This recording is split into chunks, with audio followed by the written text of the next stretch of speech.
नमस्कार, स्वागत है आपका मेरे यूट्यूब चैनल पे। जैसा कि आप सभी जानते हैं, मेरे चैनल पे मैं एजुकेशनल वीडियो जो है वो डालती रहती हूँ। तो उसमें जो भी बच्चों के पढ़ाई से रिलेटेड टॉपिक्स है, चाहे वो इंग्लिश के हो, चाहे वो मैथ्स के हो, उससे रिलेटेड मैं जो है वो इन्फॉर्मेशन और वीडियोज़ में उसके ऊपर जो है वो डालती रहती हूँ। आज का मेरा वीडियो बनाने का पर्पज़ ये था कि जब हम बच्चों से पढ़ाई से रिलेटेड ही बात है, तो मुझे लगा कि वो बात मैं आप तक शेयर करूँ, उसमें से बहुत आप में से बहुत जन जानते भी होंगे कि क्या है वो बातें, कि वो है पढ़ाई से रिलेटेड। जैसा कि हम सभी जानते हैं कि आजकल जो है वो स्कूल्स का सारा प्राइवेटाइज़ेशन हो चुका है। मोटी-मोटी फीस भर के हम जो है वो अपने बच्चों को पढ़ा रहे हैं। मैं खुद भी अपने बच्चों को हम लोग भी हमारे बच्चों को खुद जो है वो फीस प्राइवेट में जो है पढ़ा रहे हैं, पैसे भर के ऐसे। तो आप में से भी बहुत जन ऐसे होंगे कि जो बच्चों को इसी तरह से पढ़ा रहे हैं। तो इस प्राइवेटाइजेशन में कुछ ऐसे भी गवर्नमेंट के कुछ ऐसे भी प्लेटफॉर्म्स हैं जहाँ पे जो है वो बच्चों को जो है वो फ्री में जो है वो एजुकेशन मिलता है, वो भी क्वालिटी एजुकेशन मिलता है। कई जगह पे प्राइवेट स्कूल्स में मिलता है, तो कई कुछ स्कूल्स ऐसे हैं जिनमें जो है वो जिनको गवर्नमेंट खुद चलाता है और वो क्वालिटी स्कूल्स हैं जहाँ पे बिल्कुल फ्री ऑफ कॉस्ट जो है वो आपके बच्चों की स्कूलिंग होने वाली है। तो कौन-कौन से हैं वो ऑप्शंस, वो मैं आज के इस वीडियो में आपके साथ शेयर करने वाली हूँ। सो आप वीडियो को एंड तक देखिए, कौन-कौन से वो स्कूल्स हैं और वो भी रेप्यूटेड गवर्नमेंट स्कूल्स हैं जहाँ पे आपके बच्चे जो है वो फ्री ऑफ कॉस्ट पढ़ सकते हैं। इसलिए वीडियो को एंड तक देखिए, बिल्कुल भी स्किप मत करिए, ताकि आपको पूरी जानकारी मिले और आप खुद भी अपने बच्चों के लिए जो है वो ट्राई कर सके इन गवर्नमेंट स्कूल्स में जहाँ पे बिल्कुल फ्री ऑफ कॉस्ट जो है वो पढ़ाई होती है। तो कौन-कौन से हैं वो स्कूल्स, कौन-कौन से हैं वो प्लेटफॉर्म्स जिसके ऊपर जो है वो हमें पढ़ाई के आपके बच्चों को पढ़ाने का जो है वो मौका मिलने वाला है, उसके बारे में हम अभी डिटेल में चर्चा करते हैं। तो सबसे पहला जो ऑप्शन है वो है आरटी। सभी जानते हैं कि या नहीं भी जानते होंगे तो वो भी सुने, और जो जानते हैं वो भी ध्यान से सुने। तो पहला जो प्लेटफॉर्म है वो है आरटी, मतलब राइट टू एजुकेशन एक्ट। इस एक्ट के तहत गवर्नमेंट ने ऐसा प्रावधान किया है कि जो भी प्राइवेट स्कूल्स हैं उनमें 25% जो सीट्स भरी जाएंगी इन द फर्स्ट स्टैंडर्ड, पहली कक्षा में, फर्स्ट स्टैंडर्ड में 25% जो भी सीट्स है उनमें से 25% सीट्स जो है वो आरटी कोटे से भरी जाएंगी। तो आरटी मतलब क्या, इन 25% सीट्स का जो भी फीस रहेगा वो गवर्नमेंट खुद पे करती है। तो वहां पे अप्लाई कौन कर सकता है, फिर आरटीई के लिए कौन अप्लाई कर सकता है? तो हर राज्य के हिसाब से आरटीई की जो है वो वेबसाइट अलग अलग होती है। अपने राज्य की आरटीई वेबसाइट को जाके आप चेक कर सकते हैं। अभी हाल फिलहाल में आरटी के फॉर्म भरे जा रहे हैं, कुछ राज्यों में शुरू हुआ है, कुछ राज्यों में कुछ दिनों में शुरू भी हुआ है या हो भी चुका होगा। वो आपको अपने अपने राज्य के हिसाब से जो है वो आरटी की वेबसाइट पे जाके, राज्य के हिसाब से आरटी की वेबसाइट पे जाके वो देखना है, गवर्नमेंट की वेबसाइट पे आपको चेकआउट करना है। तो कौन कौन अप्लाई कर सकता है आरटीई के लिए? जो जिनका भी इनकम, जैसे महाराष्ट्र जैसे राज्य में 1 लाख से कम इनकम जिनकी है, उनके लिए आरटीई का फॉर्म, आरटीई जो है वो उसमें वो अप्लाई कर सकते हैं अपने बच्चों की पढ़ाई के लिए। कौन सी कक्षा में? तो पहली कक्षा में, फर्स्ट स्टैंडर्ड में जो है वो आरटी का एडमिशन हो जाता है। मतलब अगर आपका बच्चा अभी सीनियर केजी में है तो आप फर्स्ट स्टैंडर्ड के लिए उसको अप्लाई कर सकते हैं, लेकिन उसके लिए बच्चे की उम्र जो है वो 6 साल से ऊपर होनी चाहिए और आपकी इनकम 1 लाख के अंदर की होनी चाहिए। उसमें भी कैटेगरी वाइज जो है वो कंसेशन हमें मिल जाता है। शायद कुछ कैटेगरीज को जो है वो बिल्कुल भी इनकम की कोई उनको लिमिटेशन नहीं है, लेकिन उनके पास उससे रिलेवेंट जो डॉक्यूमेंट है, चाहे कास्ट सर्टिफिकेट, जैसे एससी एसटी कास्ट में से अगर कोई है तो उनको कास्ट सर्टिफिकेट चाहिए होता है।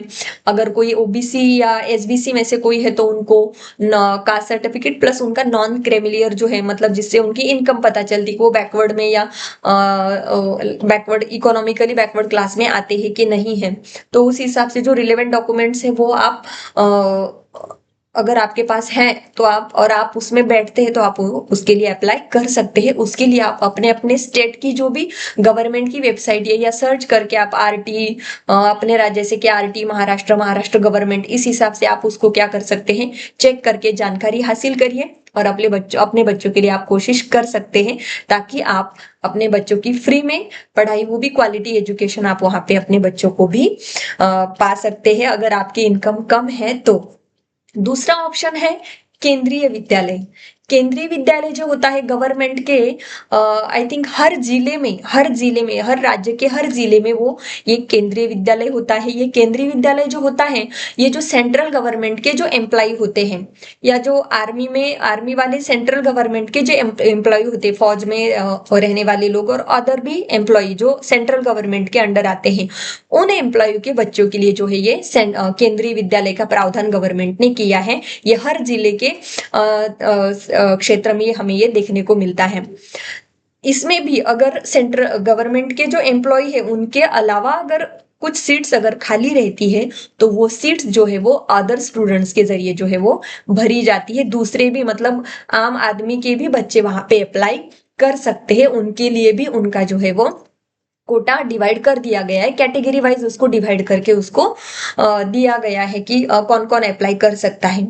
तो उसके लिए भी लेकिन कंडीशन है। कंडीशन ये है कि आपका जो है वो आप जो केंद्रीय विद्यालय है वो आपके घर से 8 किलोमीटर के अंतर की दूरी पे होना चाहिए। अगर ऐसा कोई केंद्रीय विद्यालय आपके घर से 8 किलोमीटर की दूरी के अंदर है, तो आप उसके लिए अप्लाई कर सकते हैं। I think nursery, senior, junior और फर्स्ट स्टैंडर्ड में जो है वो हमें अगर एडमिशन कराना है अपने बच्चे का, तो उसके लिए हमें ऑनलाइन एप्लीकेशन करना पड़ता है। आप मतलब इंटरनेट पे गूगल पे जाके सर्च कर सकते हैं केंद्रीय विद्यालय एडमिशन प्रोसेस, और उससे रिलेटेड जो भी जानकारी, एप्लीकेशन फॉर्म ऑनलाइन ही होता है कक्षा मतलब nursery, junior, senior and first standard के लिए। और आगे की क्लासेस के लिए भी अगर आप अपने बच्चों का एडमिशन कराना चाहते हैं, तो उसके लिए हमें क्या करना होता है, तो उसके लिए हमें ऑफलाइन ही वहां पे मतलब उस स्कूल में जाके हमें वहां बात करके उनसे ऑफलाइन फॉर्म लेना पड़ता है। अगर जगह वैकेंसी है, वहां पे जगह खाली है, तो हमारे बच्चों को वहां पे एडमिशन मिल जाता है।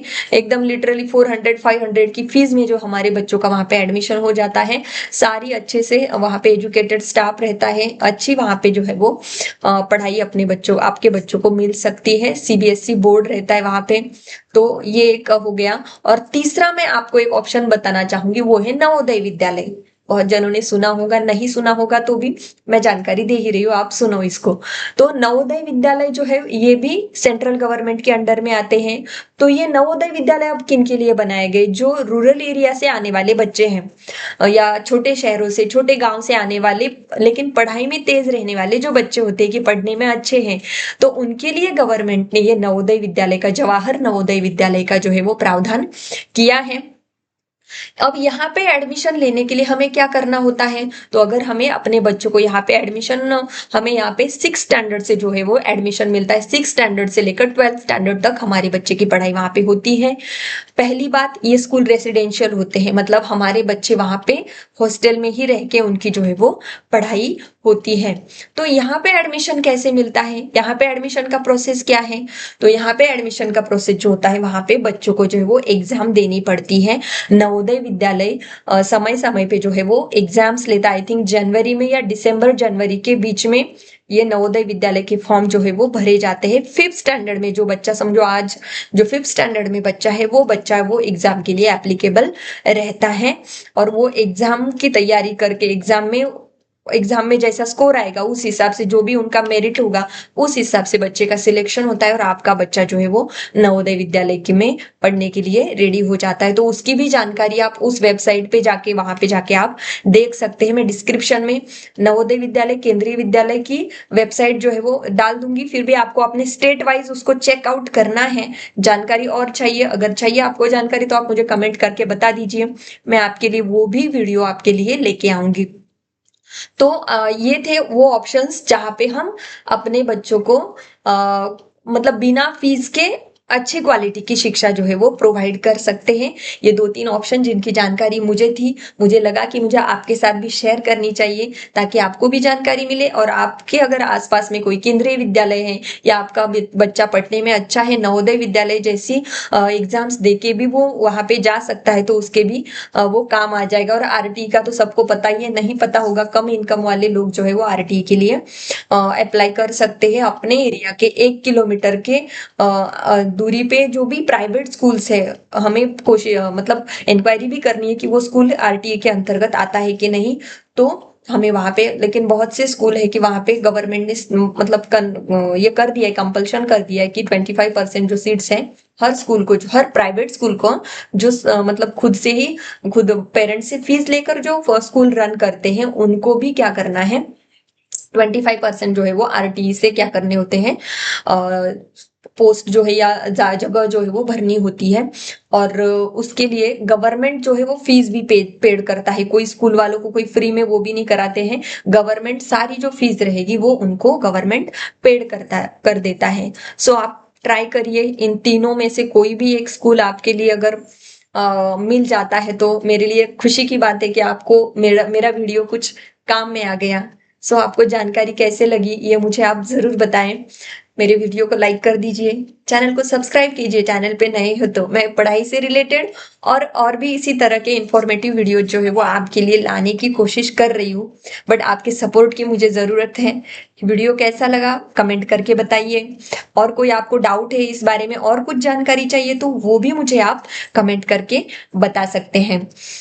सो लाइक और शेयर भी कीजिए वीडियो को, किसी को कोई आपकी जानकारी में होगा जिनके काम की ये इन्फॉर्मेशन हो सकती है, तो आप वीडियो को शेयर करिए, चैनल को सब्सक्राइब करिए, लाइक करिए, कमेंट कीजिए। And thank you for watching, take care, good bye.